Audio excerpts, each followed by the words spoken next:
नमस्कार, आप देख रहे हैं लाइव लगातार। मैं हूं रजनीश प्रसाद। हमारे साथ अभी मौजूद हैं सिल्ली के पूर्व विधायक अमित महतो। आज हम इनसे बातें करेंगे और कुछ बातों को जानने का कोशिश करेंगे। अमित महतो जी, आपसे एक प्रश्न है। अभी हाल में ही आप लोगों ने एक पार्टी बनाई जेएमएम से हट करके, जी।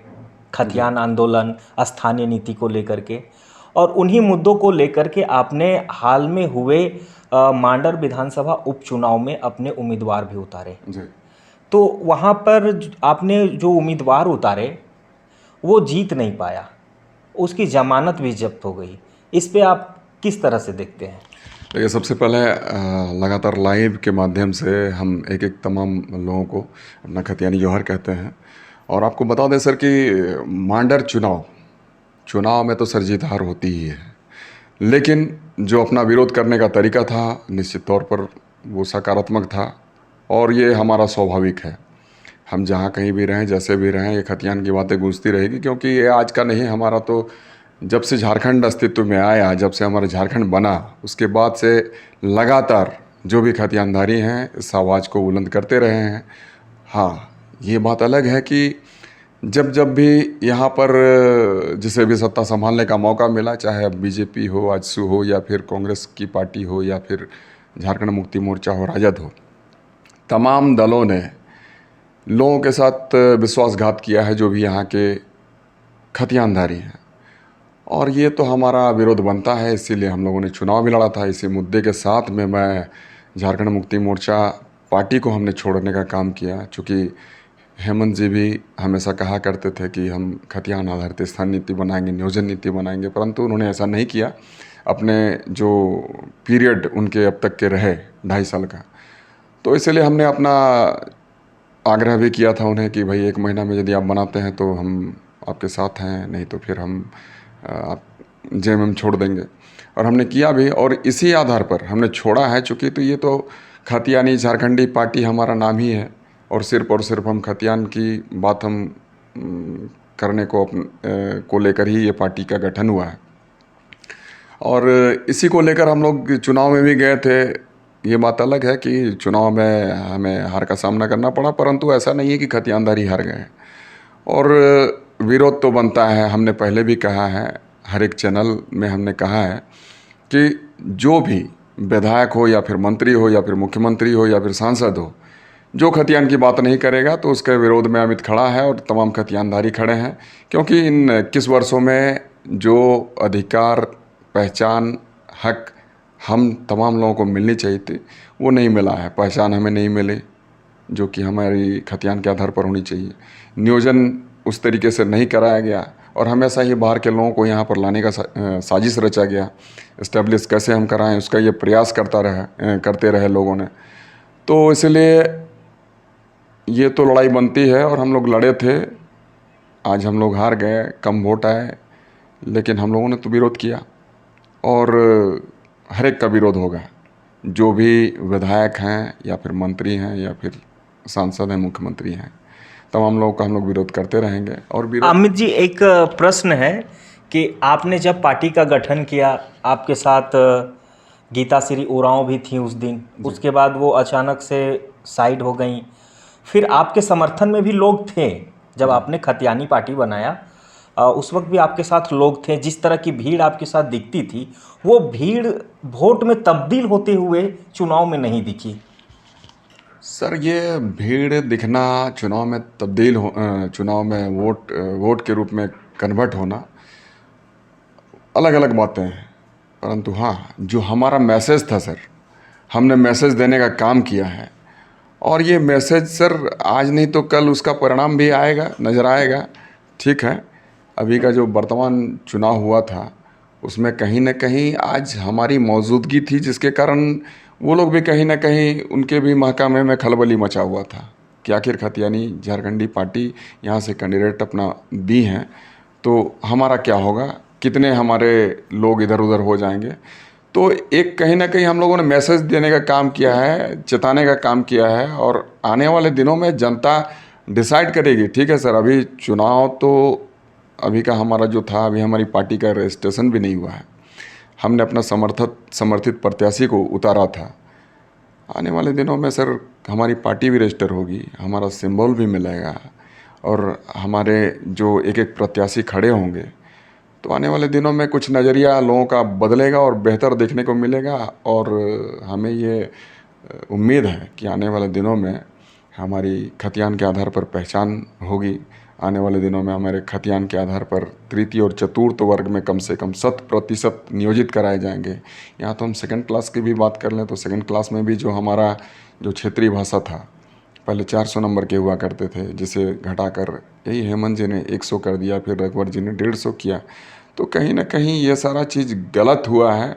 हमारे लोकल बच्चे कैसे अधिक से अधिक आएंगे, इनका प्रयास होना चाहिए था, जो कि हमारे किसी सरकार ने नहीं किया।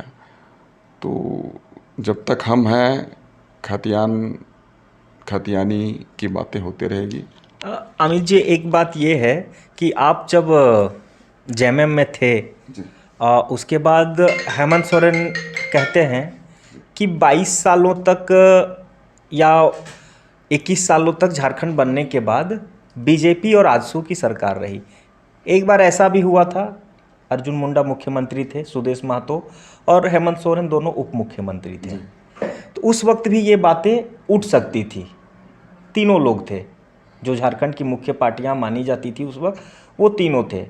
उसके बाद फिर हेमंत सोरेन सरकार में आए कांग्रेस के समर्थन से। उसके बाद फिर जब रघुवर सरकार जाने के बाद हेमंत सोरेन आते हैं और आपको अपनी बात मनवाने के लिए पार्टी छोड़ देना पड़ता है। तो क्या रणनीति थी, क्या नीति थी, और आप इसके विरोध में क्यों उतर गए जबकि आप जेएमएम से विधायक भी रहे थे? जी, क्या है सर कि हमारे संग हेमंत जी की कम से कम सैकड़ों सभाएं हुई हैं और हर एक सभा में सर हेमंत जी से पहले मैं बोला करता था।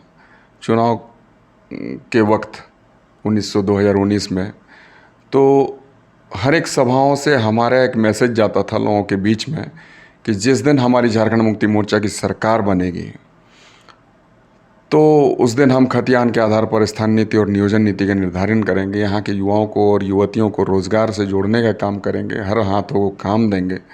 ये हम बोला करते थे और हमारे ठीक बाद में हेमंत जी भी यही कहा करते थे। और परंतु इन आपके 2.5 साल में भी खतियान आधारित बातों को ना करना और ये कहा जाना कि खतियान के आधार पर अगर नियोजन नीति निर्धारित होता है तो मामला कोर्ट में फंसेगा, तो ये सब दुर्भाग्य है सर। और इसीलिए हम तो चूँकि वो जिस दिन मुख्यमंत्री बने उस दिन भी हमने कहा था, उसके बाद में भी 3-4 दिन हमने कहने का काम किया, और जब वो नहीं किए, आज जब ये प्रचंड बहुमत में है, इतनी बहुमत सर झारखंड मुक्ति मोर्चा को कभी नहीं मिली। आपने जैसा कि कहा कि 14 महीने का जो इनका कार्यकाल था, जिस वक्त ये अर्जुन मुंडा की सरकार को इसी मुद्दे के साथ में गिराने का काम किए थे और उस वक्त नहीं किए थे, लोगों ने ये महसूस किया कि भाई आज ये बहुत ज़्यादा इनकी संख्या नहीं है और अगर पता नहीं इस मुद्दे को लेकर कितने लोग सहमत होंगे। लेकिन अब जब झारखंड मुक्ति मोर्चा की सरकार है और मेजॉरिटी है, अब आज यदि ये नहीं करेंगे और आज ये मनगढ़ंत बातें करेंगे कि ऐसा करेंगे तो ऐसा होगा, तो इन सारी चीज़ों को सर हम मुनासिब नहीं समझते हैं। इसीलिए हमारा विरोध लाजमी था और हमने पहले तो आग्रह करने का काम किया। जब इन्होंने 1 महीने तक नहीं किया तो हमने इस्तीफा दे दिया।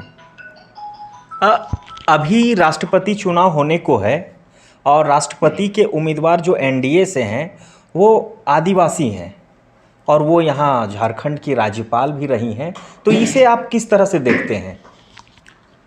सर ये महत्वपूर्ण ओहदा होता है, राष्ट्रपति प्रथम नागरिक होता है देश का, तो वो आदिवासी बने या फिर जनरल बने या फिर हरिजन हमारे जो दलित वर्ग के लोग बने, तो ये कास्ट से ऊपर है सर, परे है।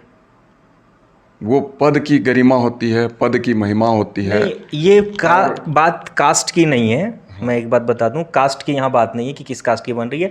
आज तक भारत में कोई भी आदिवासी राष्ट्रपति नहीं बने थे और आदिवासी राष्ट्रपति बनने जा रही हैं। इस विषय पर आपका क्या है? नहीं सर, वो हमने इसीलिए कहा ना कि वहाँ कोई भी रहे, व्यक्ति योग्य रहे, जो कि देश हित में सोचता हो।